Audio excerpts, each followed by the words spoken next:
আমরা সারা জীবন সন্তানহীন থাকার কথা বলেছিলাম, কিন্তু এখন সে একটা অলৌকিক বাচ্চা আমার বাগদত্তা আর আমি ২ বছর ধরে একসাথে আছি, আর আমরা সবসময় একমত ছিলাম কোনো সন্তান হবে না। কখনোই না। আমি জন্ম নিয়ন্ত্রণ পদ্ধতি ব্যবহার করি, সে কন্ডম ব্যবহার করে আর আমরা ভীষণ সতর্ক ছিলাম। তারপর আমি অসুস্থ বোধ করতে শুরু করলাম।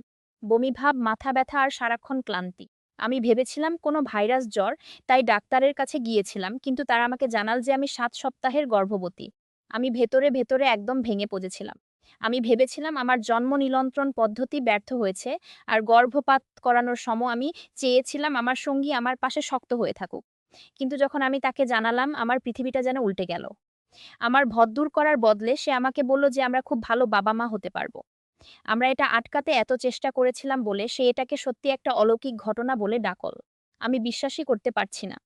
আমরা আমাদের পুরো ভবিষ্যৎ সাজিয়েছিলাম সন্তানহীন থাকার কথা ভেবে, আর এখন সে পুরোপুরি উল্টো কথা বলছে। আমি শতভাগ নিশ্চিত যে আমি এই বাচ্চাটি চাই না। আমি মা হতে চাই না। একা এই পরিস্থিতির মধ্য দিয়ে যাওয়ার কথা ভেবে আমি আতঙ্কিত। কিন্তু সে এতটাই উত্তেজিত যে আমার কষ্টটা পাচ্ছে না। তার মন না ভেঙে আমি তাকে কিভাবে বোঝাব যে আমি আমার সিদ্ধান্ত বদলাচ্ছি না?